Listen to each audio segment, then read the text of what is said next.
Good evening and welcome to the first of 3 debates among the major candidates for President of the United States, sponsored by the Commission on Presidential Debates. The candidates are Independent candidate Ross Perot, Governor Bill Clinton, the Democratic nominee, and President George Bush, the Republican nominee. I am Jim Lehrer of the McNeil-Lehrer NewsHour on PBS, and I will be the moderator for this 90-minute event, which is taking place before an audience here in the athletic complex on the campus of Washington University in St. Louis, Missouri. 3 journalists will be asking questions tonight. They are John Mashek of the Boston Globe, Ann Compton of ABC News, and Sandra Vanocur, a freelance journalist.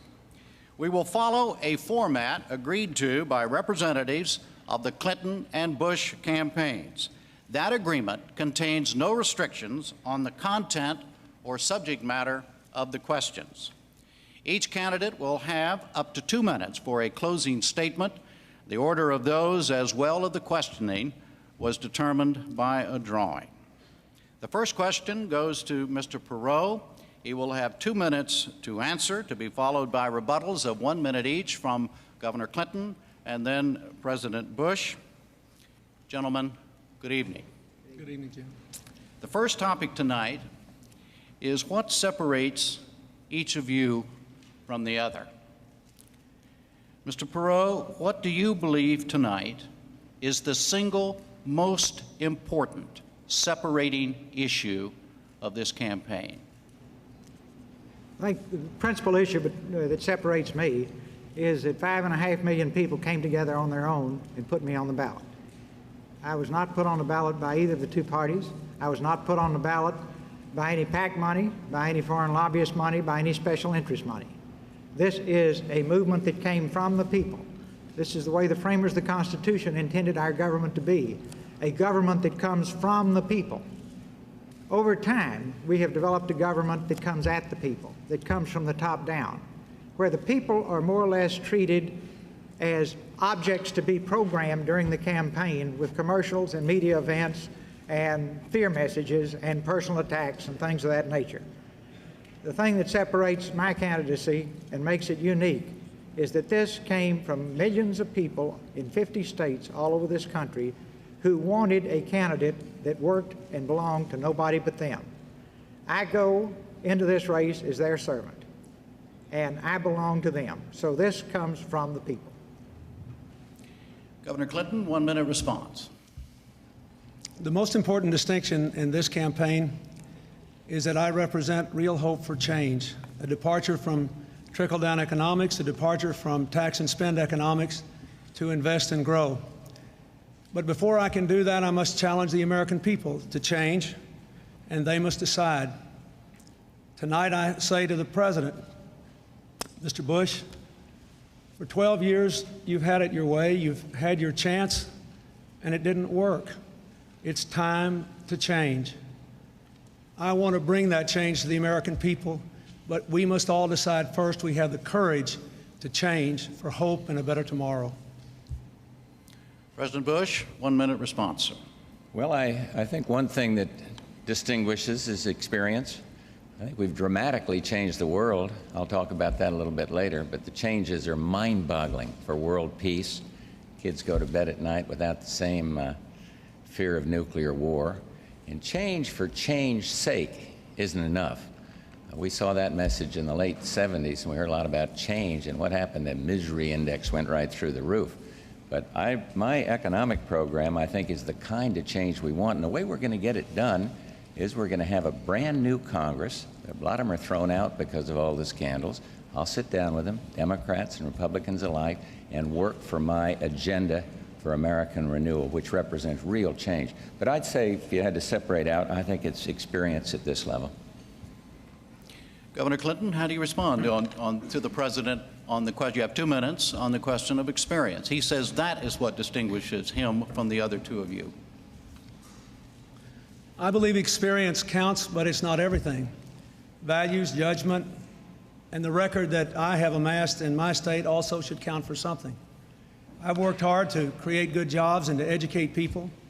My state now ranks first in the country in job growth this year. fourth in income growth, fourth in the reduction of poverty, third in overall economic performance, according to a major news magazine. That's because we believe in investing in education and in jobs. And we have to change in this country. You know, my wife Hillary gave me a book about a year ago in which the author defined insanity as just doing the same old thing over and over again and expecting a different result. We have got to have the courage to change. Experience is important, yes. I've gotten a lot of good experience in dealing with ordinary people over the last year and a month. I've touched more people's lives and seen more heartbreak and hope, more pain and more promise than anybody else who's run for president this year. And I think the American people deserve better than they're getting. We have gone from first to 13th in the world in wages in the last 12 years since Mr. Bush and Mr. Reagan have been in. Personal income has dropped while people have worked harder in the last 4 years. There have been twice as many bankruptcies as new jobs created. We need a new approach. The same old experience is not relevant. We're living in a new world after the Cold War, and what works in this new world is not trickle down, not government for the benefit of the privileged few, not tax and spend, but a commitment to invest in American jobs and American education, controlling American health care costs, and bringing the American people together. That is what works. And you can have the right kind of experience and the wrong kind of experience. Mine is rooted in the real lives of real people, and it will bring real results if we have the courage to change. President Bush, 1 minute to respond. I just thought of another big difference here between me. I don't believe Mr. Perot feels this way, but I know Governor Clinton did because I want to accurately quote him. I think he said that the country is coming apart at the seams. Now, I know that the only way he can win is to make everybody believe the economy is worse than it is. But this country's not coming apart at the seams, for heaven's sakes. We're the United States of America. In spite of the economic problems, we're the most respected economy around the world. Many would trade for it. We've been caught up in a global slowdown. We can do much, much better. But we ought not to try to convince the American people that America is a country that's coming apart at the seams. I would hate to be running for president and think that the only way I could win would be to convince everybody how horrible things are. Yes, there are big problems, and yes, people are hurting, but I believe that this agenda for American renewal that I have is the answer to do it, and I believe we can get it done now, whereas we didn't in the past, because you're going to have a whole brand new bunch of people in the Congress that are going to have to listen to the same American people I'm listening to. Mr. Perot, a minute response, sir. Well, they've got a point. I don't have any experience in running up a $4 trillion debt. I don't have any experience in gridlock government where nobody takes responsibility for anything and everybody blames everybody else. I don't have any experience in creating the worst public school system in the industrialized world, the most violent, crime-ridden society in the industrialized world, but I do have a lot of experience in getting things done. So if we're at a point in history where we want to stop talking about it and do it, I've got a lot of experience in figuring out how to solve problems, making the solutions work, and then moving on to the next one. I've got a lot of experience in not taking 10 years to solve a 10-minute problem. So if it's time for action, I think I have experience that counts. If there's more time for gridlock and talk and finger pointing, I'm the wrong man. President Bush, the question goes to you. You have 2 minutes, and the question is this. Are there important issues of character separating you from these other two men? I think the American people should be the judge of that. I think character is a very important question. I said something the other day where I was accused of being like Joe McCarthy because I questioned,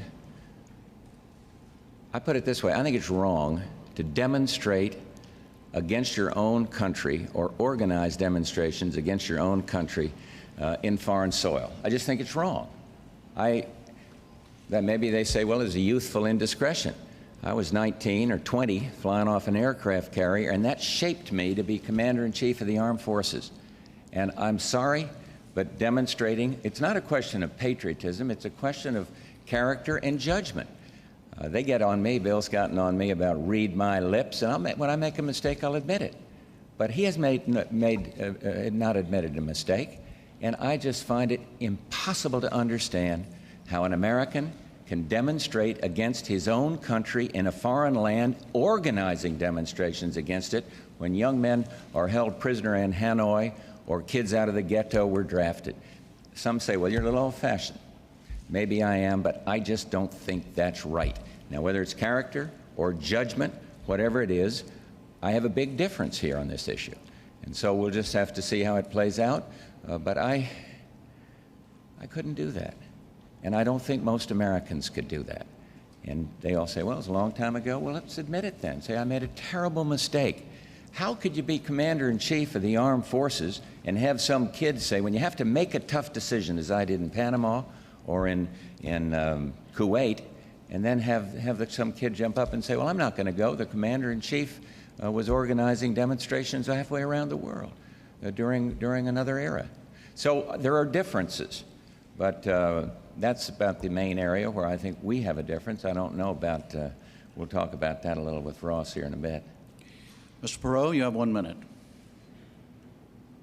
I think American people will make their own decisions on character. And at a time when we have work to do and we need action, I think they need to clearly understand the backgrounds of each person. I think the press can play a huge role in making sure that the backgrounds are clearly presented in an objective way. Then make a decision. Certainly anyone in the White House should have the character to be there. But I think it's very important to measure when and where things occurred. Did they occur when you were a young person in your formative years, or did they occur while you were a senior official in the federal government?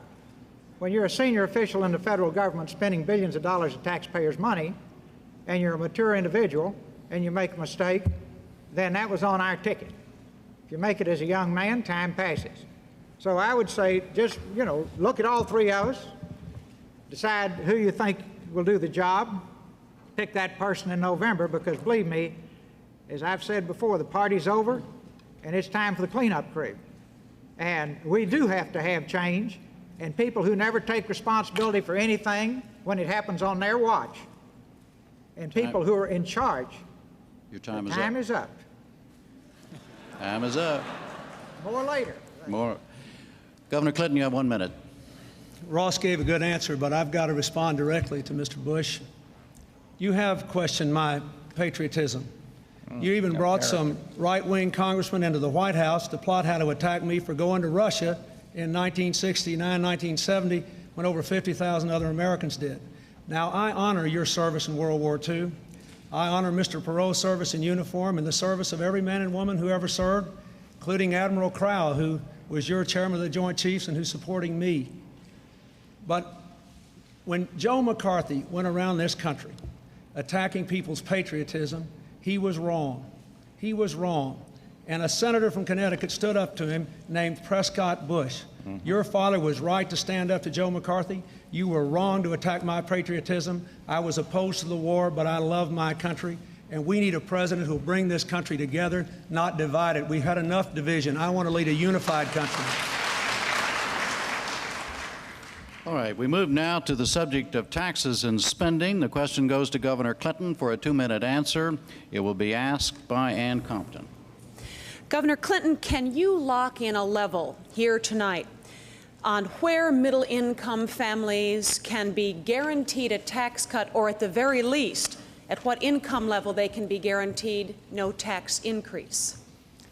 The tax increase I have proposed triggers in at family incomes of $200,000 and above. Those are the people who in the 1980s had their incomes go up while their taxes went down. Middle-class people, defined as people with incomes of $52,000 and down, had their incomes go down while their taxes went up in the Reagan-Bush years because of 6 increases in the payroll taxes. So that is where my income limit would trigger. So there will be no tax increases below $200,000. My plan, notwithstanding my opponent's ad, my plan triggers in at gross incomes, family incomes of $200,000 and above. Then we want to give modest middle-class tax relief to restore some fairness, especially to middle-class people with families with incomes of under $60,000.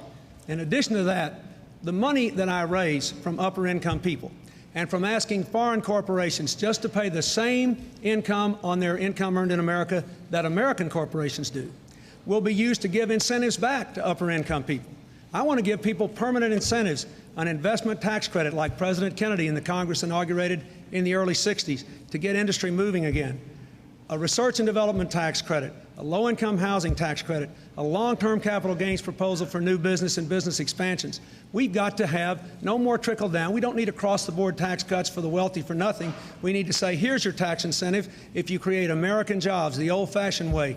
I'd like to create more millionaires than were created under Mr. Bush and Mr. Reagan, but I don't want to have 4 years where we have no growth in the private sector, and that's what's happened in the last 4 years. We're down 35,000 jobs in the private sector. We need to invest and grow, and that's what I want to do. President Bush, 1 minute, sir.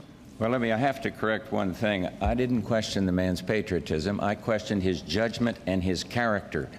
What he did in Moscow, that's fine. Let him explain it. He did. I accept that. What I don't accept is demonstrating and organizing demonstrations in a foreign country when your country's at war. I'm sorry.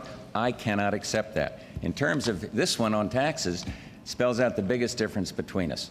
I do not believe we need to go back to the Mondale proposals or the Dukakis proposals of tax and spend. Governor Clinton says 200,000, but he also says he wants to raise 150 billion. Taxing people over 200,000 will not get you 150 billion. And then when you add in his other spending proposals, regrettably, you end up socking it to the working man. That old adage that they use, we're going to soak the rich. We're going to soak the rich. It always ends up being the poor cab driver or the working man that ends up paying the bill. And so I just have a different approach. I believe the way to get the deficit down is to control the growth of mandatory spending programs and not raise taxes on the American people. We got a big difference there. Mr. Perot, 1 minute.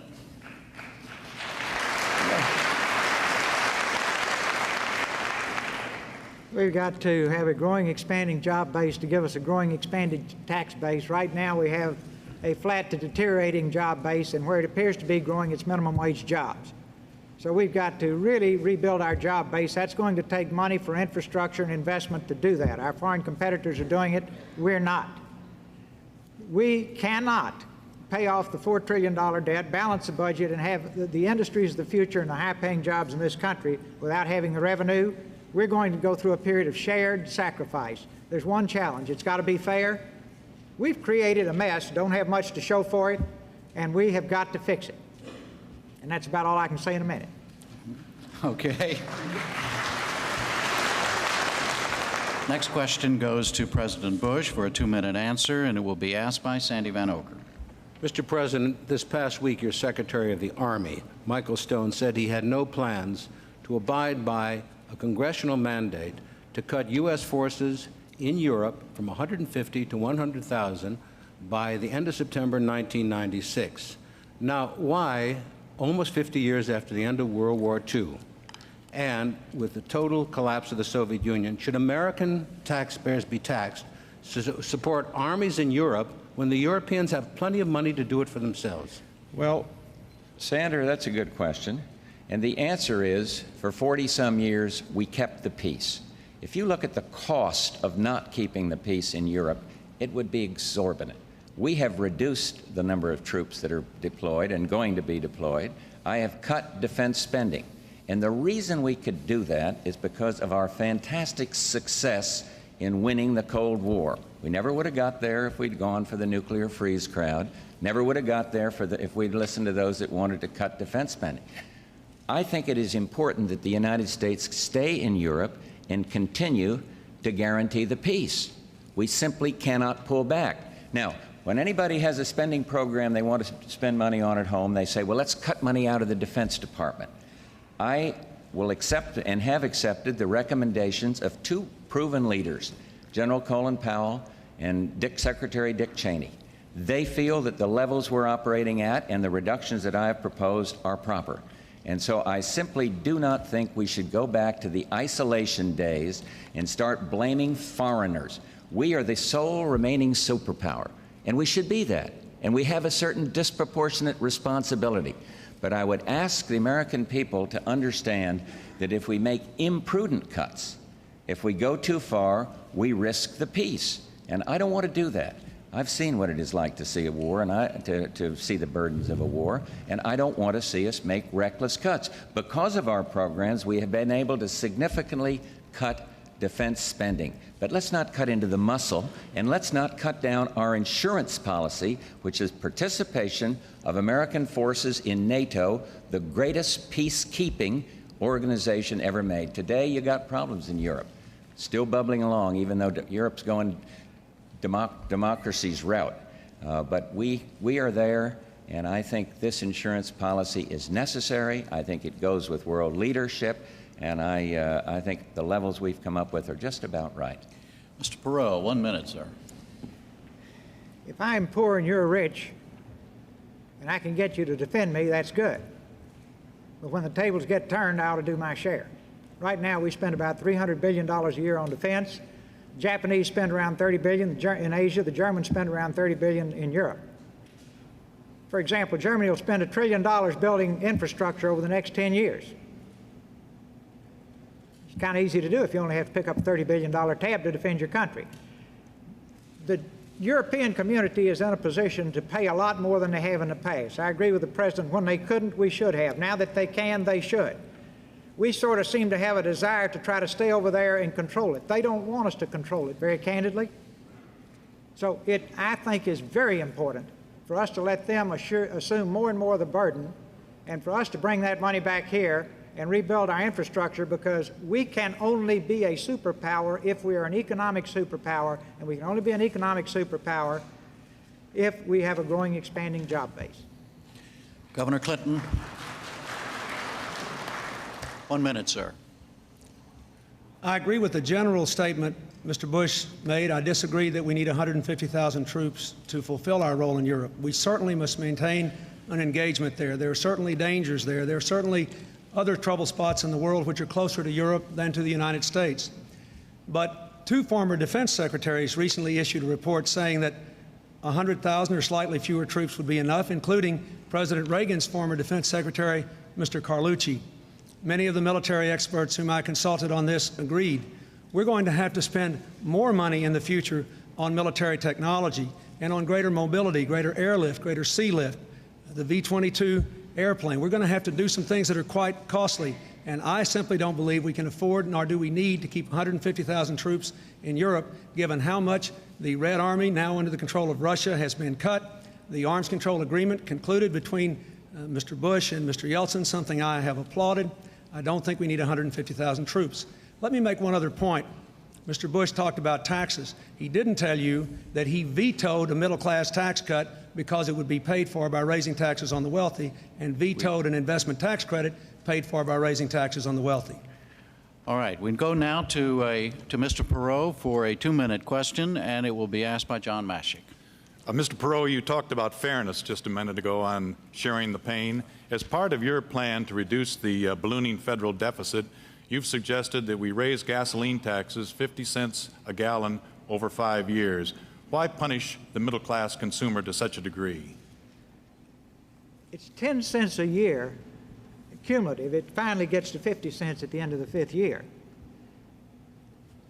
I think punish is the wrong word. Again, see, I didn't create this problem. We're trying to solve it. Now, if you study our international competitors, some of our international competitors collect up to $3.50 a gallon in taxes, and they use that money to build infrastructure and create jobs. We collect 35 cents, and we don't have it to spend. I know it's not popular, and I understand the nature of your question, but the people who will be helped the most by it are the working people who will get the jobs created because of this tax. Why do we have to do it? Because we have so mismanaged our country over the years, and it is now time to pay the fiddler, and if we don't, we will be spending our children's money. We have spent $4 trillion worth. An incredible number of young people are active in supporting my effort because they're deeply concerned that we have taken the American dream from them. I think it's fitting that we're on the campus of a university tonight. These young people, when they get out of this wonderful university, will have difficulty finding a job. We've got to clean this mess up, leave this country in good shape, and pass on the American dream to them. We've got to collect the taxes to do it. If there's a fairer way, I'm all ears.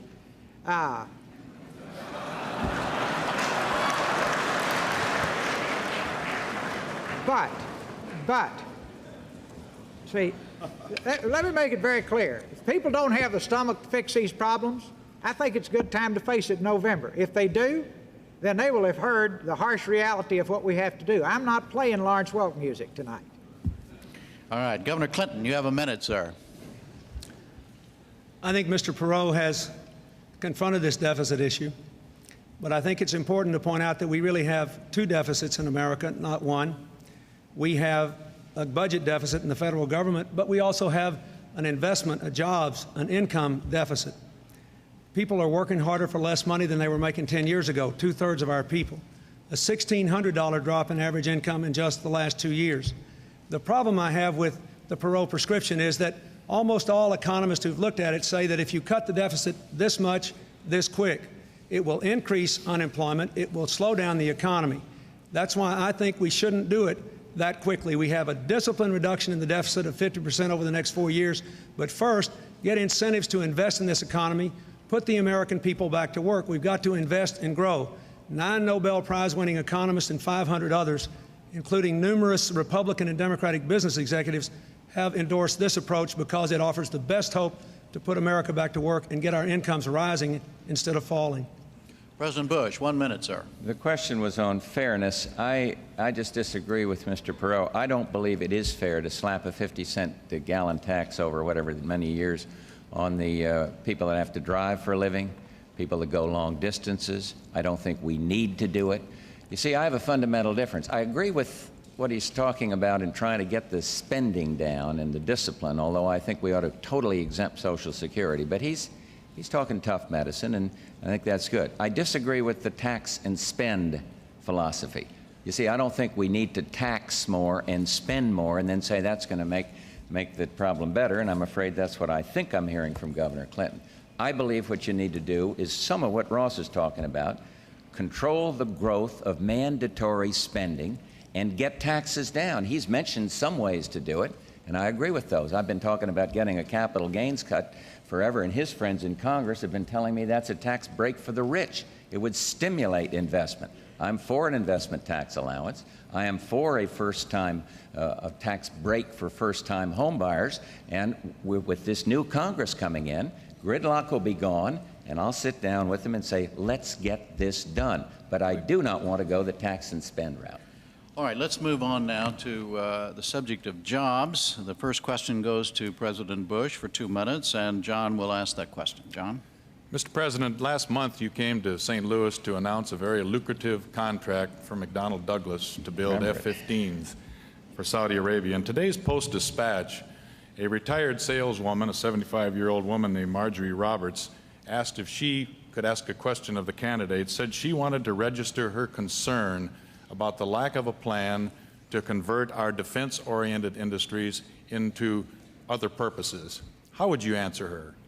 Well, I assume she was supportive of the decision on McDonnell Douglas. I assume she was supporting me on the decision to sell those airplanes. I think it's a good decision. Took a little heat for it, but I think it was the correct decision to do, and we worked it out. And indeed, we're moving forward all around the world in a much more peaceful way. So that one we came away with, which in creating jobs for the American people. I would simply say to her, look, take a look at what the President has proposed on job retraining. When you cut back on defense spending, some people are going to be thrown out of work. If you throw another 50,000 kids on the street because of cutting recklessly in troop levels, you're going to put a lot more out on work. I would say to them, look at the job retraining programs that we're proposing. Therein is the best answer to her. And another one is stimulate investment in savings. I mean, we've got big economic problems, but we are not coming apart at the seams. We're ready for a recovery with interest rates down and inflation down, the cruelest tax of all, caught up in a global slowdown right now, but that will change if you go with the programs I've talked about and if you help with job retraining and education.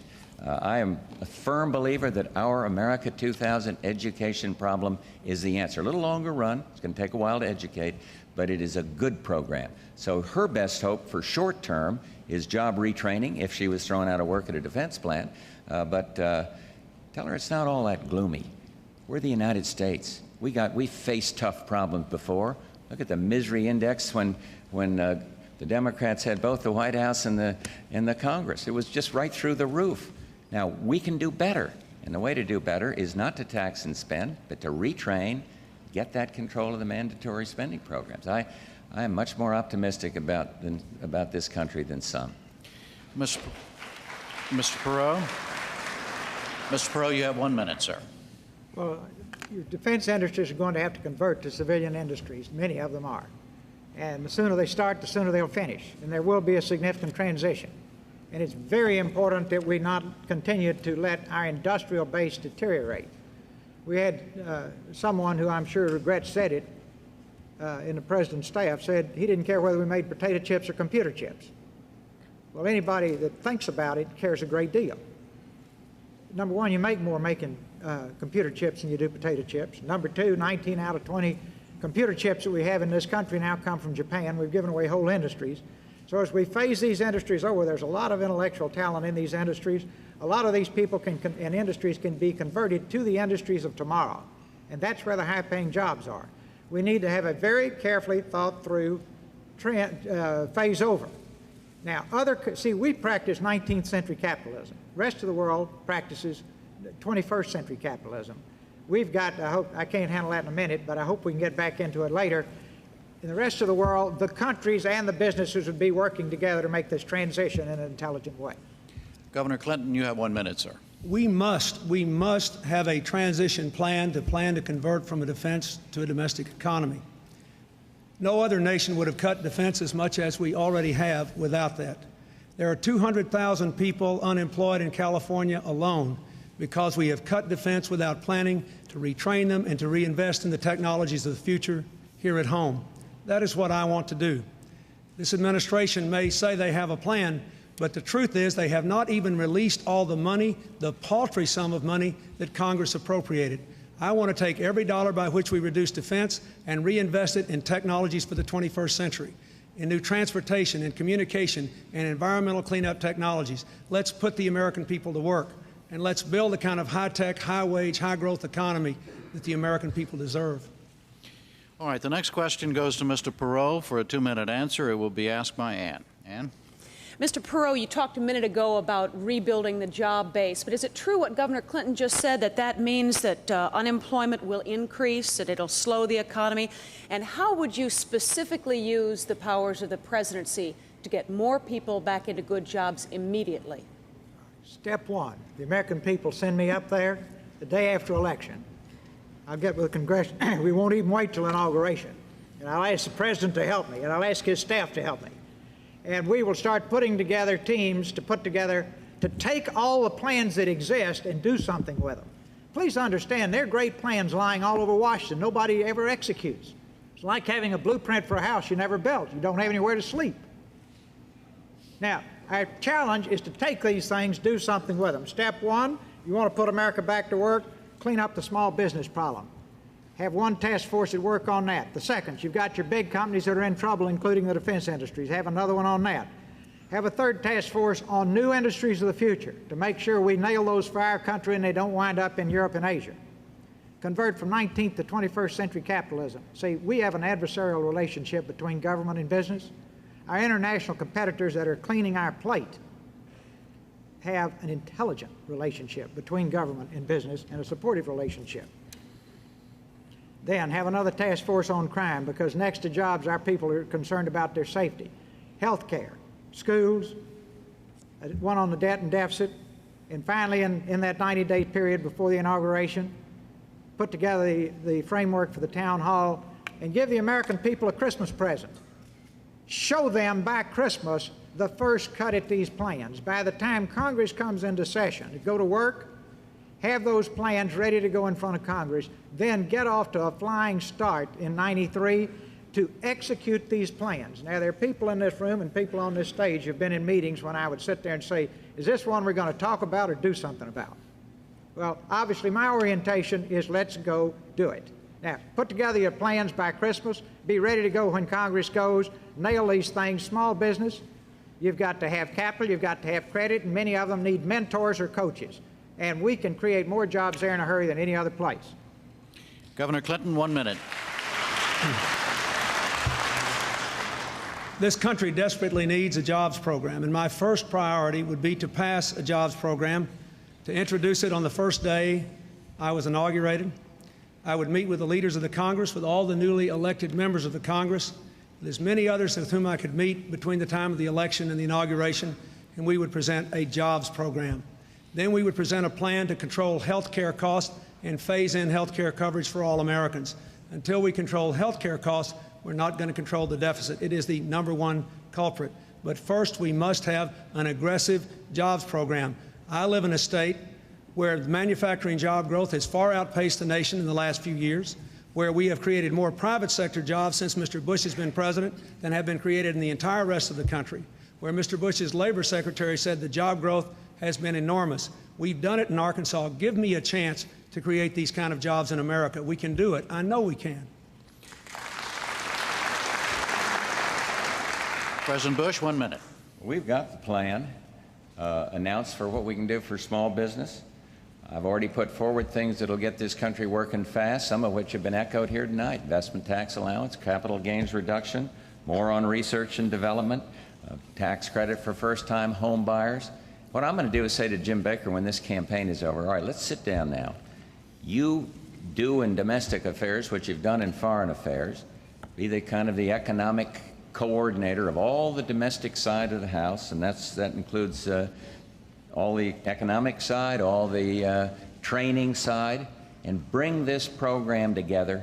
We're going to have a new Congress, and we're going to say to them, you've listened to the voters the way we have. Nobody wants gridlock anymore, and so let's get the program through. And I believe it'll work, because as Ross said, we got the plans. The plans are all over Washington, and I've put ours together in something called the Agenda for American Renewal, and it makes sense. It's sensible. It creates jobs. It gets to the base of the kind of jobs we need. And so I'll just be asking for support to get that put into effect. All right, the next question goes to Governor Clinton for 2 minutes. It will be asked by Sandy. Governor Clinton, when a president running for the first time gets into the office and wants to do something about the economy, he finds in Washington there's a person who has much more power over the economy than he does, the chairman of the Federal Reserve Board, accountable to no one. That being the case, would you go along with proposals made by Treasury Secretary James Brady and Congressman Lee Hamilton to make the Federal Reserve Board chairman somehow more accountable to elected officials? Well, let me say that I think that we might ought to review the terms and the way it works, but frankly, I don't think that's the problem today. We have low interest rates today. At least we have low interest rates that the Fed can control. Our long-term interest rates are still pretty high because of our deficit and because of our economic performance. And there was a terrible reaction internationally to Mr. Bush saying he was going to give us 4 more years of trickle-down economics, another across-the-board tax cut, and most of it going to the wealthy with no real guarantee of investment. But I think the important thing is to use the powers the president does have, on the assumption that given the condition of this economy, we're going to keep interest rates down if we have the discipline to increase investment and reduce the debt at the same time. That is my commitment. I think the American people are hungry for your action. I think Congress is hungry for someone who will work with them instead of manipulate them, someone who will not veto a bill that has an investment tax credit, middle-class tax relief, research and development tax credits, as Mr. Bush has done. Give me a chance to do that. I don't have to worry, I don't think, in the near term about the Federal Reserve. Their policies, so far, it seems to me, are pretty sound. President Bush, you have 1 minute. I don't think the Fed ought to be put under the executive branch. There is separation there. I think that's fine. Alan Greenspan is respected. I've had some arguments with him about the speed in which we might have lowered rates. But Governor Clinton, he talks about the reaction to the markets. There was a momentary fear that he might win, and that the markets went down like that. So I don't think we can judge on. The stock market has been strong. It's been very strong since I've been president, and they recognize we got great difficulties, but they're also much more optimistic than the pessimists we have up here tonight. In terms of vetoing tax bills, you're darn right. I am going to protect the American taxpayer against the spend and tax Congress. And I'm going to keep on vetoing them because I don't think we are taxed too little. I think the government's spending too much. So Governor Clinton can label it tax for the rich or anything he wants. I'm going to protect the working man by continuing to veto and to threaten veto until we get this new Congress, when then we're going to move forward on our plan. I've got to protect them. Mr. Perot, 1 minute. Keep the Federal Reserve independent, but let's live in a world of reality. We live in a global economy, not a national economy. These interest rates we have now don't make any sense. We have a $4 trillion debt, and only in America would you finance 70% of it 5 years or less. So 70% of our debt is 5 years or less. It's very interest sensitive. We have a 4% gap between what we pay for treasuries and what Germany pays for 1 to 5 year treasuries. That gap is going to close because the Arabs, the Japanese, and folks in this country are going to start buying German treasuries because they can get more money. Every time our interest rates go up 1%, that adds $28 billion to the deficit or to the debt, whichever place you want to put it. We are sitting on a ticking bomb, folks, because we have totally mismanaged our country, and we had better get it back under control. Just think, in your own business, if you had all of your long-term problems financed short-term, you'd go broke in a hurry. All right, we're going to move. Going to move to foreign affairs. The first question goes to Mr. Perot for a 2-minute answer, and Sandy will ask it. Mr. Perot, in the post-war Cold War environment, what should be the overriding U.S. national interest? And what can the United States do, and what can it afford to do to defend that national interest? Well, again, if you're not rich, you're not a superpower, so we have two that I'd put as number one. I have 1 and 1A. One is we've got to have the money to be able to pay for defense. And we've got to manufacture here. Believe it or not, folks, you can't ship it all overseas. You got to make it here. And you can't convert from potato chips to airplanes in an emergency. See, Willow Run could be converted from cars to airplanes in World War II because it was here. We've got to make things here. You just can't ship them overseas anymore. I hope we talk more about that. Second thing, on priorities, we've got to help Russia succeed in its revolution and all of its republics. When we think of Russia, remember, we're thinking of many countries now. We've got to help them. That's pennies on the dollar compared to renewing the Cold War. Third, we've got all kinds of agreements on paper and some that are being executed on getting rid of nuclear warheads. Russia and its republics are out of control, or at best in weak control right now. It's a very unstable situation. You've got every rich Middle Eastern country over there trying to buy nuclear weapons, as you well know, and that will lead to another 5-star migraine headache down the road. We really need to nail down the intercontinental ballistic missiles, the ones that can hit us from Russia. And we're focused on the tactical. We've made real progress there. We've got some agreements on the nuclear, but we don't have those things put away yet. The sooner the better. So in terms of priorities, we've got to be financially strong. Number two, we've got to take care of this missile situation and try to get the nuclear war behind us and give that a very high priority. And number three, we need to help and support Russia and the republics in every possible way to become democratic, capitalistic societies and not just sit back and let those countries continue in turmoil, because they could go back worse than things used to be. And believe me, there are a lot of old boys in the KGB and the military that liked it better the way it used to be. Thank you. Governor Clinton, 1 minute. In order to keep America the strongest nation in the world, we need some continuity and some change. There are three fundamental challenges. First of all, the world is still a dangerous and uncertain place. We need a new military and a new national security policy equal to the challenges of the post-Cold War era. A smaller permanent military force, but one that is more mobile, well-trained with high-technology equipment. We need to continue the negotiations to reduce the nuclear arsenals in the Soviet Union, the former Soviet Union, and the United States. We need to stop this proliferation of weapons of mass destruction. Second, we have to face that in this world, economic security is a whole lot of national security. Our dollar's at an all-time low against some foreign currencies. We're weak in the world. We must rebuild America's strength at home. And finally, we ought to be promoting the democratic impulses around the world. Democracies are our partners. They don't go to war with each other. They're reliable friends in the future. National security, economic strength, democracy. President Bush, 1 minute. Well, we still are the envy of the world in terms of our military. There's no question about that. We're the envy of the world in terms of our economy, in spite of the difficulties we're having. There's no question about that. Our exports are dramatically up. I might say to Mr. Perot, I can understand why you might have missed it, because there's so much fascination by trivia, but I worked out a deal with Boris Yeltsin to eliminate, get rid of entirely the most destabilizing weapons of all, the SS-18, the big intercontinental ballistic missile. I mean, that's been done. And thank God it has, because the parents of these young people around here go to bed at night without the same fear of nuclear war. We made dramatic progress. And so we've got a good military. The question is, we get a new military, get the best in the world. We got it. And they're keeping the peace. And they're respected around the world. And we are more respected because the way we have conducted ourselves. We didn't listen to the nuclear freeze crowd. We said peace through strength, and it worked, and the Cold War is over. And America understands that. But we're so turned so inward, we don't understand the global picture. And we are helping democracy. Ross, the Freedom Support Act is something that I got through the Congress, and it's a very good thing, because it does exactly what you say, and I think you agree with that, to help Russian democracy. And we're going to keep on doing that. All right, next question is for Governor Clinton, and John will ask it.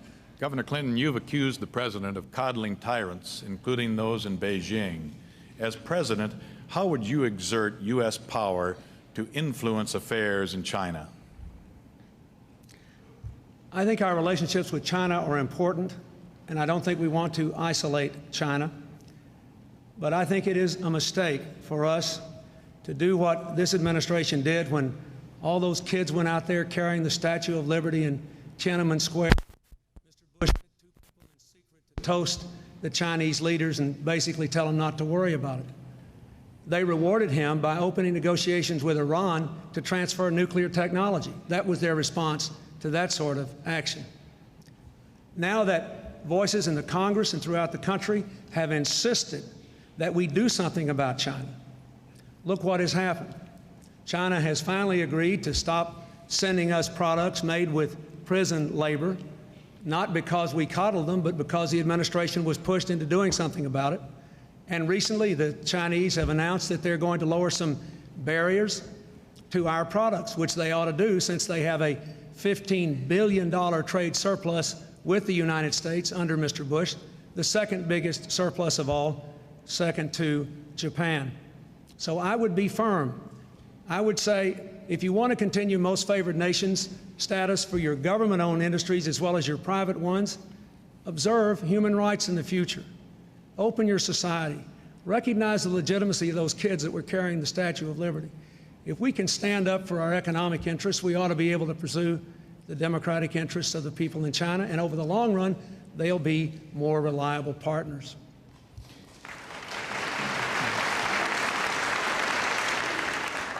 President Bush, you have 1 minute. Well, the administration was the first major country to stand up against the abuse in Tiananmen Square. We are the ones that worked out the prison labor deal. We are the ones that have lowered the barrier to products, but Carla Hill's negotiation. I am the one that said, let's keep the MFN, because you see China moving towards a free market economy. To do what the Congress and Governor Clinton is suggesting, you would isolate and ruin Hong Kong. They are making some progress, not enough for us. We were the first ones to put sanctions on. We still have them on some things. But Governor Clinton's philosophy is isolate them. He says don't do it, but the policies he's expounding of putting conditions on MFN and kind of humiliating them is not the way you make the kind of progress we are getting. And I've stood up with these people, and I understand what you have to do to be strong in this situation, and it's moving. Not as fast as we'd like, but you isolate China and turn them inward, and then we've made a tremendous mistake. And I'm not going to do it, and I've had to fight a lot of people that were saying human rights, and we are the ones that put the sanctions on and stood for it. And he can insult General Scowcroft if he wants to. They didn't go over to coddle. He went over to say, you must make the very changes they're making now. Mr.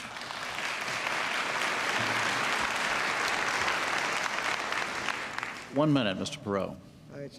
China's a huge country, broken into many provinces.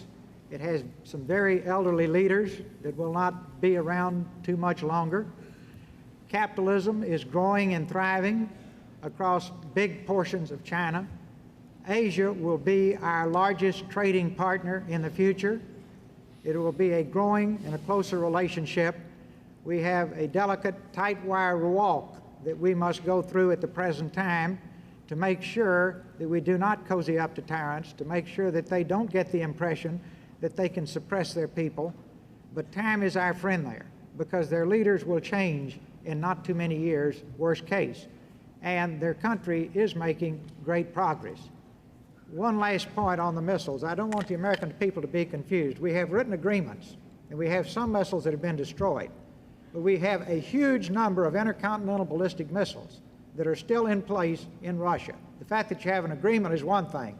Till they're destroyed, some crazy person can either sell them or use them.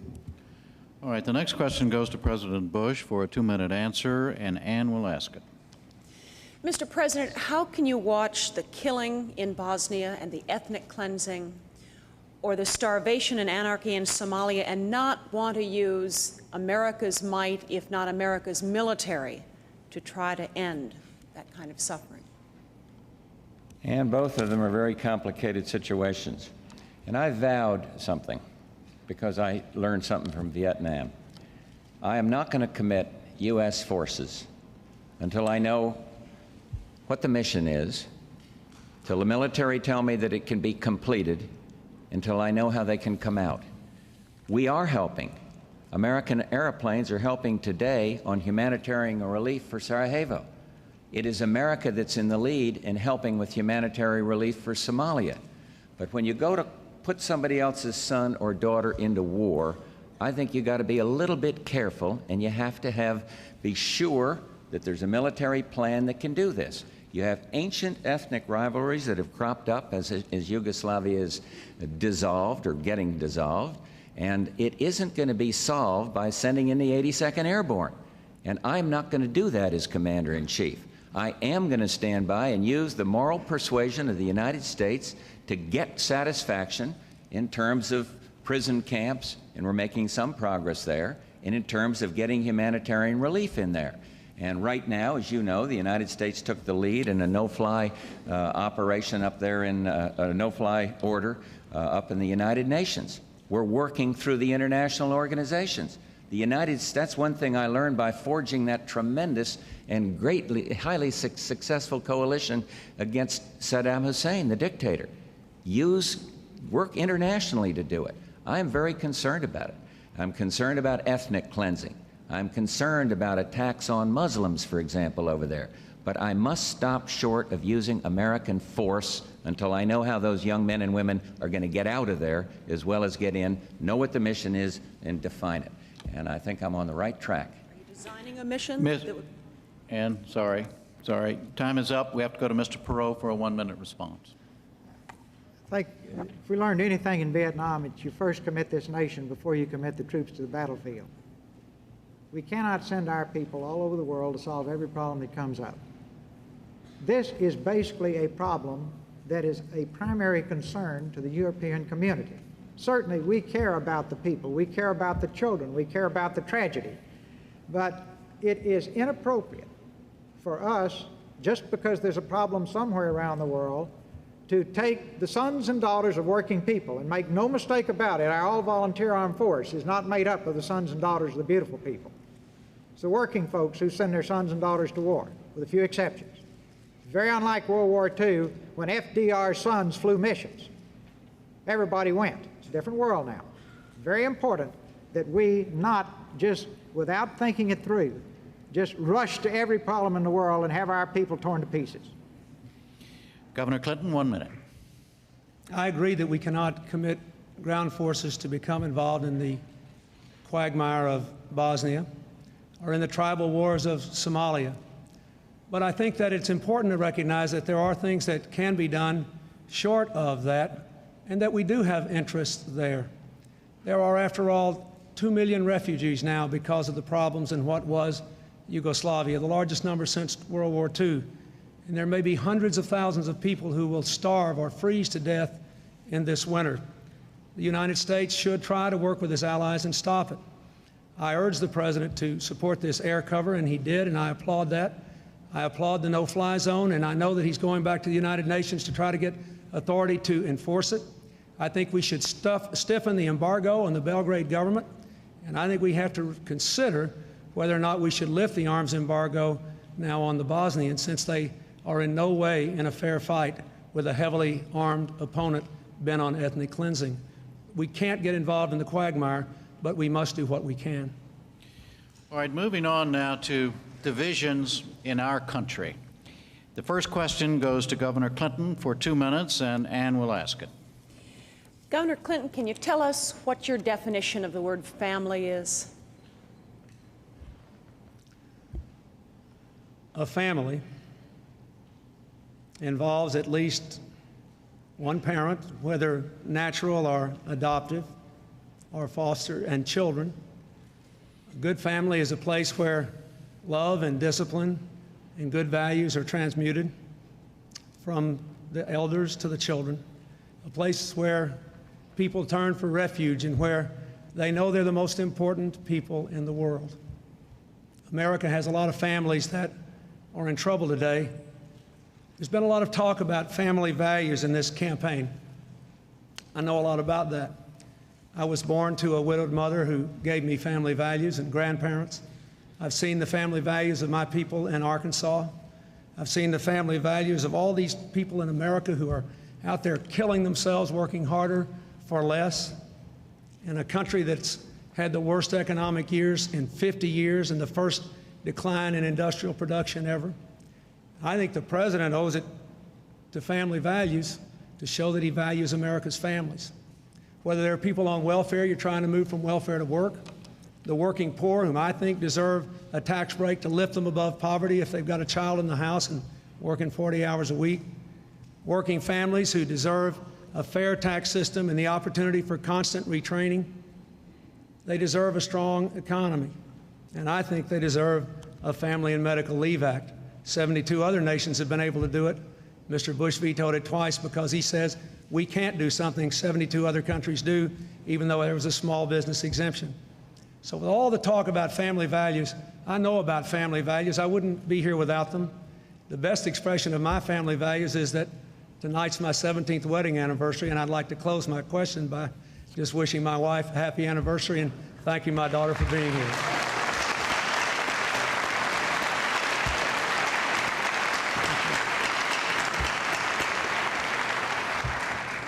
President Bush, 1 minute. Well, I would say that one meeting that made a profound impression on me was when the mayors of the big cities, including the mayor of Los Angeles, a Democrat, came to see me, and they unanimously said the decline in urban America stems from the decline in the American family. So I do think we need to strengthen family. When Barbara holds an AIDS baby, she's showing a certain compassion for family. When she reads to children, the same thing. I believe that discipline and respect for the law, all of these things should be taught to children, not in our schools, but families have to do that. I'm appalled at the highest, outrageous numbers of divorces. It happens in families, it's happened in ours, but it's gotten too much. And I just think that we ought to do everything we can to respect the American family. It can be a single-parent family. Those mothers need help, and one way to do it is to get these deadbeat fathers to pay their obligations to these mothers. That'll help strengthen the American family, and there's a whole bunch of other things that I can't click off in this short period of time. All right, Mr. Perot, you have 1 minute. If I had to solve all the problems that face this country, and I could be granted one wish as we started down the trail to rebuild the job base, the schools, and so on and so forth, I would say a strong family unit in every home, where every child is loved, nurtured, and encouraged. A little child before they're 18 months learns to think well of himself or herself or poorly. they develop a positive or negative self-image. At a very early age, they learn how to learn. If we have children who are not surrounded with love and affection, see, I look at my grandchildren and wonder if they'll ever learn to walk because they're always in someone's arms. And I think, my gosh, wouldn't it be wonderful if every child had that love and support? But they don't. We will not be a great country unless we have a strong family unit in every home. And I think you can use the White House as a bully pulpit to stress the importance of these little children, particularly in their young and formative years, to mold these little precious pieces of clay so that they too can live rich, full lives when they're grown.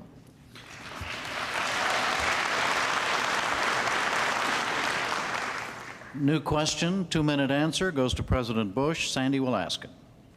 Mr. President, there's been a lot of talk about Harry Truman in this campaign, so much so that I think tomorrow I'll wake up and see him named as the next commissioner of baseball. They could use But the one. thing that Mr. Truman didn't have to deal with is drugs. Americans are increasingly alarmed about drug-related crimes in cities and suburbs, and your administration is not the first to have grappled with this. And are you at all of a mind that maybe it ought to go to another level, if not to what's advocated by William F. Buckley Jr. and Milton Friedman, legalization, somewhere between there and where we are now? No, I don't think that's the right answer. I don't believe legalizing narcotics is the answer. I just don't believe that's the answer. I do believe that there's some fairly good news out there. The use of cocaine, for example, by teenagers is dramatically down. But we've got to keep fighting on this war against drugs. We're doing a little better in interdiction. Many of the countries below that used to say, well, this is the United States problem, if you'd get the demand down, then we wouldn't have the problem, are working cooperatively with the DEA and other the military. We're using the military more now in terms of interdiction. Our funding for recovery is up, recovering the addicts. Where we're not making the progress, Sander, is we're making it in teenagers. And thank God, because I thought what Ross said was most appropriate about these families and these children. But where we're not making it is with the confirmed addicts. And I'll tell you one place that's working well, and that is the private sector. Jim Burke and this task force that he has, you may know about it. I'll tell the American people, but this man said, I'll get you $1 million a day in pro bono advertising, something that's very hard for the government to do, and he went out and he did it. And people are beginning to educate through this program, teaching these kids you shouldn't use drugs. So we're still in the fight, but I must tell you, I think legalization of narcotics or something of that nature in the face of the medical evidence would be totally counterproductive. And I oppose it, and I'm going to stand up and continue to oppose it. Mr. Perot. Mr. Perot, 1 minute. Anytime you think you want to legalize drugs, go to a neonatal unit, if you can get in. They're between 100 and 200% capacity up and down the East Coast. And the reason is crack babies being born. Babies in the hospital 42 days. Typical cost to you and me is $125,000. Again and again and again, the mother disappears in 3 days. And the child becomes a ward of the state because he's permanently and genetically damaged.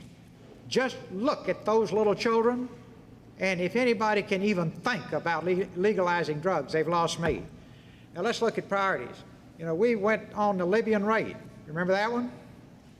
Because we were worried to death that Gaddafi might be building up chemical weapons. We've got chemical warfare being conducted against our children on the streets in this country all day, every day, and we don't have the will to stamp it out. And again, if I get up there, if you send me, we're going to have some blunt talks about this, and we're really going to get out in the trenches and say, is this one you want to talk about or fix? Because talk won't do it, folks. There are guys that couldn't get a job, third shift in a Dairy Queen, driving BMWs and Mercedes selling drugs. And these old boys are not going to quit easy.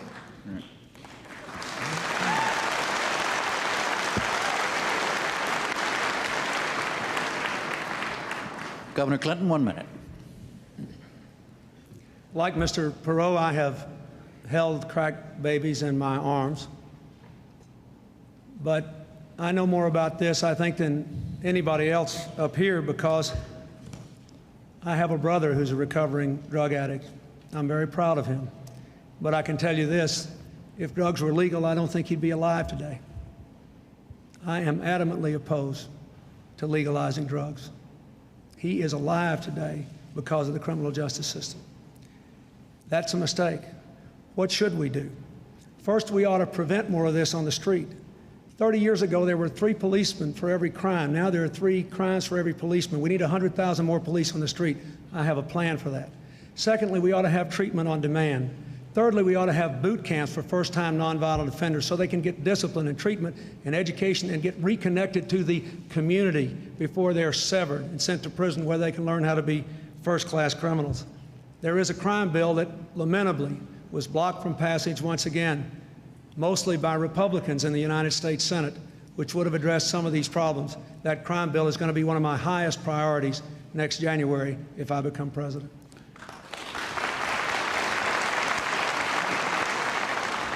Next question is to you, Mr. Perot. You have 2 minutes to answer it, and John will ask it. Mr. Perot, racial division continues to tear apart our great cities, the last episode being this spring in Los Angeles. Why is this still happening in America, and what would you do to end it? All right, this is a relevant question here tonight. First thing I'd do is during political campaigns, I would urge everybody to stop trying to split this country into fragments and appeal to the differences between us and then wonder why the melting pot's all broken to pieces after November the 3rd. We are all in this together. We ought to love one another because united teams win and divided teams lose. And if we can't love one another, we ought to get along with one another. And if you can't get there, just recognize we're all stuck with one another because nobody's going anywhere, right? Now, that ought to get everybody back up to let's get along together and make it work. Our diversity is a strength. We've turned it into a weakness.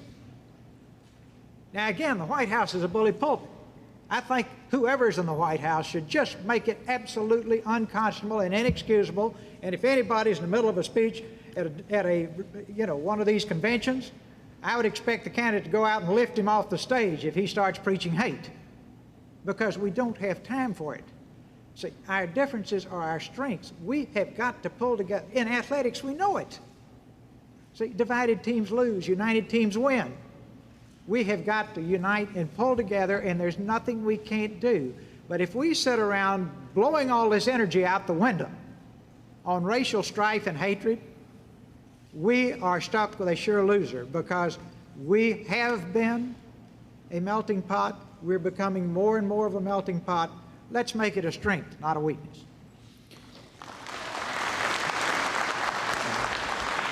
Governor Clinton, 1 minute.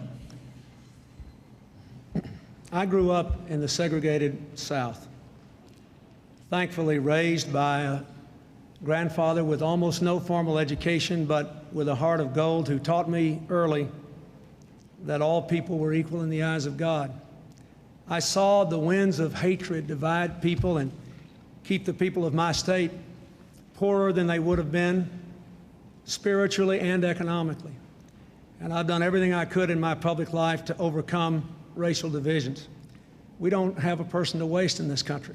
We are being murdered economically because we have too many dropouts, we have too many low birth weight babies, we have too many drug addicts as kids, we have too much violence, we are too divided by race, by income, by region. And I have devoted a major portion of this campaign to going across this country and looking for opportunities to go to white groups and African American groups and Latino groups and Asian American groups and say the same thing.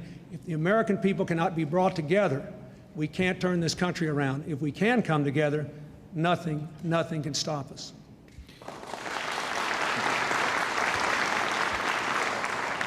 Mr. President, 1 minute. Well, I think Governor Clinton is committed. I do think it's fair to note, he can rebut it, that Arkansas is one of the few states that doesn't have any civil rights legislation. I've tried to use the White House as the bully pulpit, speaking out against discrimination. We've passed 2 very forward-looking civil rights bills. It's not going to be all done by legislation, but I do think that you need to make an appeal every time you can to eliminate racial divisions and discrimination, and I'll keep on doing that and pointing to some legislative accomplishment to back it out. I have to take 10 seconds here at the end. The red light isn't on yet. To say to Ross Perot, please don't say to the DEA agents on the street that we don't have the will to fight drugs. Please, I have watched these people. The same for our local law enforcement people. We're backing up every way we possibly can. But maybe you meant that some in the country don't have the will to fight it, but those that are out there on the front line, as you know, you've been a strong backer of law enforcement. Really, I just want to clear that up, have the will to fight it, and frankly, some of them are giving their lives. Time, Mr. President. All right, let's go now to another subject, the subject of health. The first question for 2 minutes is to President Bush, and John will ask it. Mr. President, yesterday, tens of thousands of people paraded past the White House to demonstrate their concern about the disease AIDS. A celebrated member of your commission, Magic Johnson, quit, saying that there was too much inaction. Where is this widespread feeling coming from that your administration is not doing enough about AIDS? Coming from the political process, we have increased funding for AIDS. We've doubled it on research and on every other aspect of it. My request for this year was $4.9 billion for AIDS, 10 times as much per AIDS victim as per cancer victim. I think that we're showing the proper compassion and concern. So I can't tell you where it's coming from, but I am very much concerned about AIDS, and I believe that we've got the best researchers in the world out there at NIH working the problem. We're funding them. I wish there was more money, but we're funding them far more than any time in the past, and we're going to keep on doing that. I don't know, I was a little disappointed in Magic because he came to me and I said, now, if you see something we're not doing, get a hold of me, call me, let me know. He went to one meeting, and then we heard that he was stepping down, so he's been replaced by Mary Fisher, who electrified the Republican convention by talking about the compassion and the concern that we feel. It was a beautiful moment, and I think she'll do a first-class job on that commission. So I think the appeal is, yes, we care. And the other thing is, part of AIDS, it's one of the few diseases where behavior matters. And I once called on somebody, well, change your behavior. If the behavior you're using prone to cause AIDS, change the behavior. Next thing I know, one of these ACT UP groups is out saying Bush ought to change his behavior. You can't talk about it rationally. The extremes are hurting the AIDS cause. To go into a Catholic Mass in a beautiful cathedral in New York under the cause of helping in AIDS and start throwing condoms around in the Mass, I'm sorry, I think it sets back the cause. We cannot move to the extreme. We've got to care. We've got to continue everything we can at the federal and the local level. Barbara, I think, is doing a superb job in destroying the myth about AIDS. And all of us are in this fight together. All of us care. Do not go to the extreme.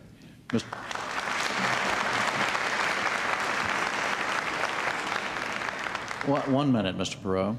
First, I think Mary Fisher was a great choice. We're lucky to have her heading the commission. Secondly, I think one thing that if I were sent to do the job, I would sit down with FDA, look exactly where we are. Then I would really focus on, let's get these things out. If you're going to die, you don't have to go through this 10-year cycle that FDA goes through on new drugs. Believe me, people with AIDS are more than willing to take that risk.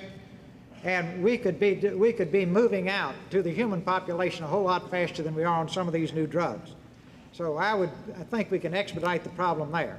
We go back a minute to racial divisiveness. All-time low in our country was the Judge Thomas Anita Hill hearings, and those senators ought to be hanging their heads in shame for what they did there. Second thing, not many times in your life when you get to talk to the whole country, but let me just say this to all of America. If you hate people, I don't want your vote. That's how strongly I feel about it. Governor Clinton, 1 minute. Over 150,000 Americans have died of AIDS. Well over 1.25 million Americans are HIV positive. We need to put one person in charge of the battle against AIDS to cut across all the agencies that deal with it. We need to accelerate the drug approval process. We need to fully fund the act named for that wonderful boy, Ryan White, to make sure we're doing everything we can on research and treatment. And the president should lead a national effort to change behavior, to keep our children alive in the schools, responsible behavior, to keep people alive. This is a matter of life and death. I've worked in my state to reduce teen pregnancy and illness among children, and I know it's tough. The reason Magic Johnson resigned from the AIDS Commission is because the statement you heard tonight from Mr. Bush is the longest and best statement he's made about it in public. I'm proud of what we did at the Democratic Convention, putting 2 HIV-positive people on the platform, and I'm proud of the leadership that I'm going to bring to this country in dealing with the AIDS crisis.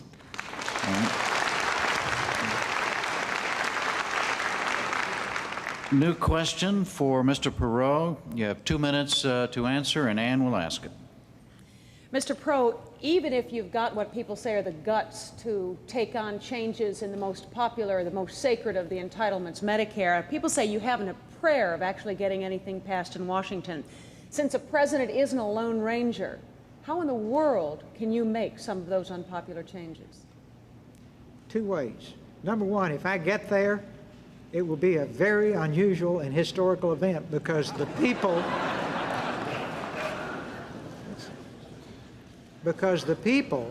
not the special interests, put me there. I will have a unique mandate. I have said again and again, and this really upsets the establishment in Washington, that we're going to inform the people in detail on the issues through an electronic town hall so that they really know what's going on. They will want to do what's good for our country. Now, all these fellows with $1,000 suits and alligator shoes running up and down the halls of Congress that make policy now, the lobbyists, the PAC guys, the foreign lobbyists, and what have you, they'll be over there in the Smithsonian, you know. Because we're going to get rid of them. And the Congress will be listening to the people, and the American people are willing to have fair, shared sacrifice. They're not as stupid as Washington thinks they are. The American people are bright, intelligent, caring, loving people who want a great country for their children and grandchildren. And they will make those sacrifices. So I welcome that challenge, and just watch. Because if the American people send me there, we'll get it done. Now, everybody will faint in Washington. They've never seen anything happen in that town. This is a town where the White House says Congress did it, Congress says the White House did it, and I'm sitting there and say, well, who else could be around? You know, then when they get off by themselves, they said nobody did it. And yet the cash register is empty, and it used to have our money, the taxpayers' money, in it, and we didn't get the results. No, we'll get it done. We'll have to cheat.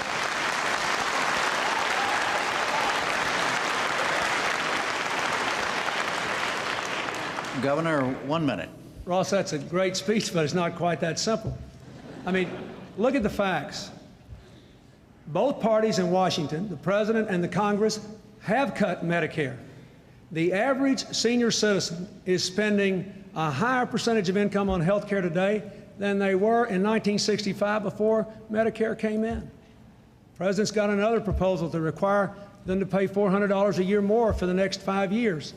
But if you don't have the guts to control cost by changing the insurance system and taking on the bureaucracies and the regulation of health care in the private and public sector, you can't fix this problem. Costs will continue to spiral. And just remember this, folks. A lot of folks on Medicare are out there every day making the choice between food and medicine. Not poor enough for Medicare, Medicaid, not wealthy enough to buy their medicine. I've met them, people like Mary Annie and Edward Davis in Nashua, New Hampshire, all over this country. They cannot even buy medicine. So let's be careful. When we talk about cutting health care costs, let's start with the insurance companies and the people that are making a killing instead of making our people healthy.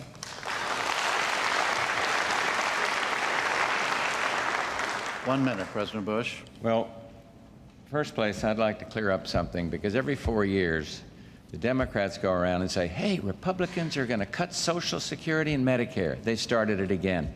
I'm the president that stood up and said, don't mess with Social Security. And I'm not going to, and we haven't. And we are not going to go after the Social Security recipient. I have one difference with Mr. Perot on that, because I don't think we need to touch Social Security. What we do need to do, though, is control the growth of these mandatory programs. And Ross properly says, okay, there's some pain in that. But Governor Clinton refuses to touch that, simply refuses. So what we've got to do is control it to the growth, let it grow for inflation, let it grow for the amount of new people added, population, and then hold the line. And I believe that is the way you get the deficit down, not by the tax and spend program that we hear every 4 years, whether it's Mondale, Dukakis, whoever else it is. I just don't believe we ought to do that. So hold the line on Social Security and put a cap on the growth of the mandatory program. New question. It is for Governor Clinton. 2-minute answer. Sandy will ask it. Governor Clinton and Compton has brought up Medicare. I remember in 1965 when Wilbur Mills of Arkansas, the chairman of Ways and Means, was pushing it through the Congress. The charge against it was it socialized medicine. One, Mr. Bush made that charge. Well, he served with him two years later in 1967, where I first met him. The second point, though, is that it is now skyrocketing out of control. People want it. We say it's going bonkers. Is not the Oregon plan applied to Medicaid rationing the proper way to go, even though the federal government last August ruled that violated the Americans with Disabilities Act of 1990? Well, I thought the Oregon plan should at least have been allowed to be tried because at least the people in Oregon were trying to do something. But let me go back to the main point, Sandy. Mr. Bush is trying to run against Lyndon Johnson and Jimmy Carter and everybody in the world but me in this race. I have proposed a managed competition plan for health care. I will say again, you cannot control health care costs simply by cutting Medicare. Look what's happened. The federal government has cut Medicare and Medicaid in the last few years. States have cut Medicaid. We've done it in Arkansas under budget pressures. But what happens? More and more people get on the rolls as poverty increases. If you don't control the health care costs of the entire system, you cannot get control of it. Look at our program. We set up a national ceiling on health care costs tied to inflation and population growth set by health care providers, not by the government. We provide for managed competition, not government models, in every state, and we control private and public health care costs. Now, just a few days ago, a bipartisan commission of Republicans and Democrats, more Republicans than Democrats, said my plan will save the average family $1,200 a year more than the Bush plan will by the year 2000. $2.2 trillion in the next 12 years, $400 billion a year by the end of this decade. I've got a plan to control health care costs, but you can't just do it by cutting Medicare. You have to take on the insurance companies, the bureaucracies, and you have to have cost controls, yes, but keep in mind, we are spending 30% more on health care than any country in the world, any other country. And yet we have 35 million people uninsured. We have no preventive and primary care. The Oregon plan is a good start if the federal government's going to continue to abandon its responsibilities. I say if Germany can cover everybody and keep costs under inflation, if Hawaii can cover 98% of their people at lower health care costs than the rest of us, if Rochester, New York can do it with 2/3 of the cost of the rest of us, America can do it too. I'm tired of being told we can't. I say we can. We can do better, and we must.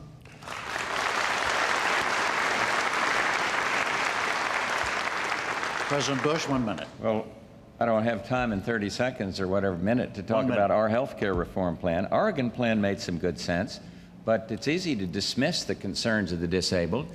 As president, I have to be sure that those waivers, which we're approving all over the place, are covered under the law. Maybe we can work it out. But the Americans for Disabilities Act, speaking about sound and sensible civil rights legislation, was the most foremost piece of legislation passed in modern times. And so we do have something more than a technical problem. Governor Clinton clicked off the things that you got to take on insurance companies and bureaucracies. He failed to take on somebody else, the malpractice suit people, those that bring these lawsuits against these frivolous trial lawyers' lawsuits that are running the cost of medical care up by 25 to 50 billion. And he refuses to put anything controls on these crazy lawsuits. If you want to help somebody, don't run the costs up by making doctors have to have 5 or 6 tests where one would do for fear of being sued, or have somebody along the highway not stop to pick up a guy and help him because he's afraid a trial lawyer will come along and sue him. We're suing each other too much and caring for each other too little. Mr. Perot, 1 minute.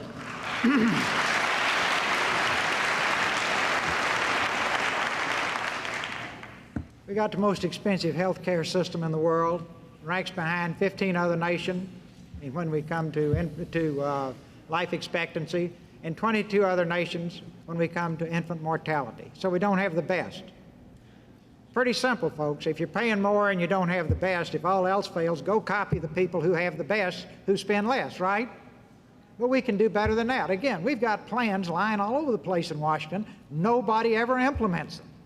Now I'm back to square one. If you want to stop talking about it and do it, then I'll be glad to go up there and we'll get it done. But if you just want to keep the music going, just stay traditional this next time around. And this 4 years from now, you'll have everybody blaming everybody else for a bad health care system.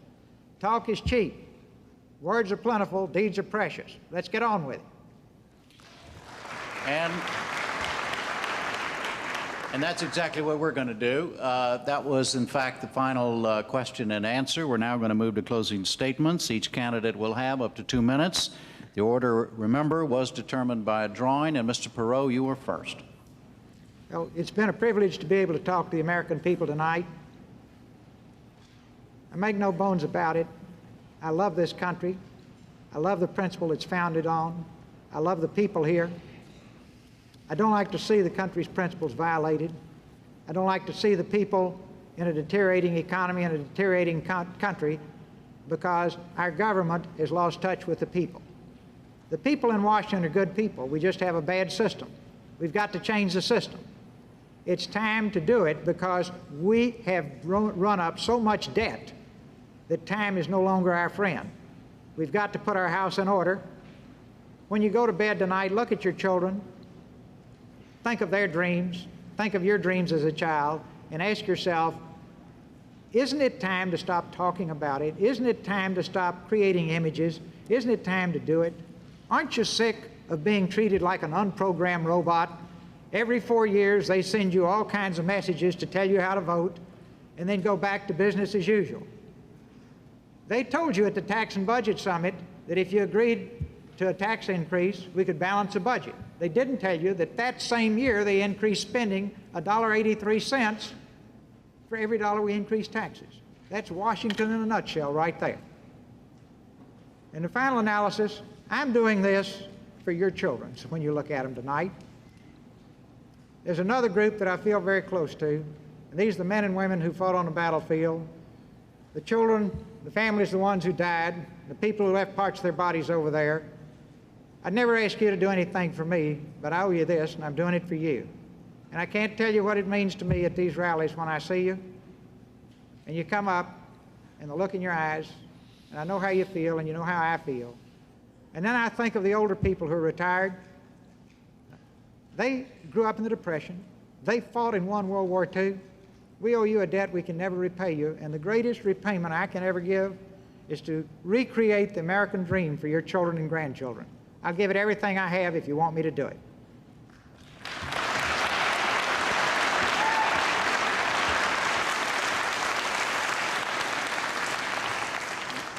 Governor Clinton, your closing statement. I'd like to thank the people of St. Louis and Washington University, the Presidential Debate Commission, and all those who made this night possible, and I'd like to thank those of you who are watching. Most of all, I'd like to thank all of you who have touched me in some way over this last year. All the thousands of you whom I've seen. I'd like to thank the computer executives and the electronics executives in Silicon Valley, 2/3 of whom are Republicans, who said they wanted to sign on to a change to create a new America. I'd like to thank the hundreds of executives who came to Chicago, 1/3 of them Republicans, who said they wanted to change. I'd like to thank the people who started with Mr. Perot, who've come on to help our campaign. I'd like to thank all the folks around America that no one ever knows about. The woman who was holding the AIDS baby she adopted in Cedar Rapids, Iowa, who asked me to do something more for adoption. The woman who stopped along the road in Wisconsin and wept because her husband had lost his job after 27 years. All the people who are having a tough time and the people who are winning, but who know how desperately we need to change. This debate tonight has made crystal clear a challenge that is as old as America. The choice between hope and fear, change or more of the same. The courage to move into a new tomorrow or to listen to the crowd who says things could be worse. Mr. Bush has said some very compelling things tonight that don't quite square with the record. He was president for 3 years before he proposed a health care plan that still hasn't been sent to Congress in total, 3 years before an economic plan, and he still didn't say tonight that that tax bill he vetoed raised taxes only on the rich and gave the rest of you a break, but he vetoed it anyway. I offer a new direction. Invest in American jobs, American education, control health care costs, bring this country together again. I want the future of this country to be as bright and brilliant as its past, and it can be if we have the courage to change.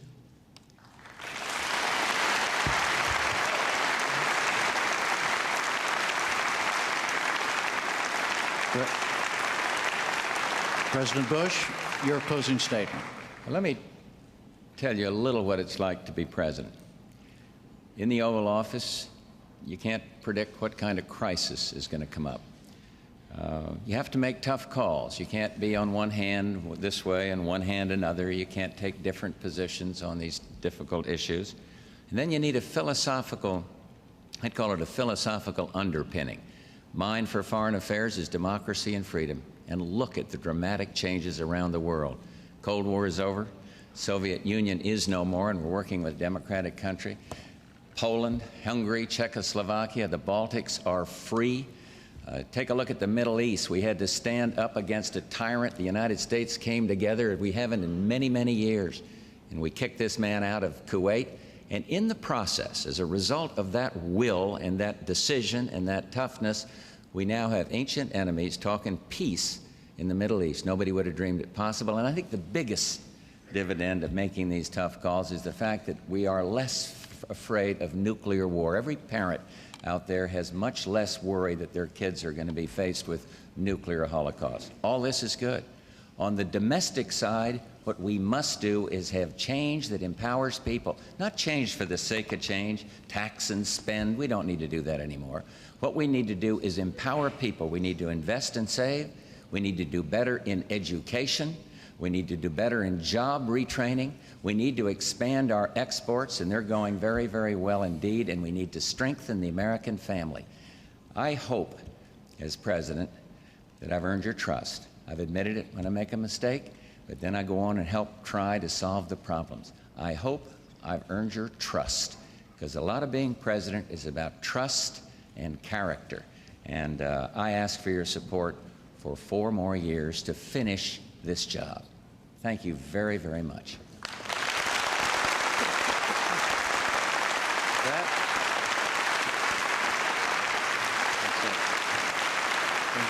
Don't go away yet. I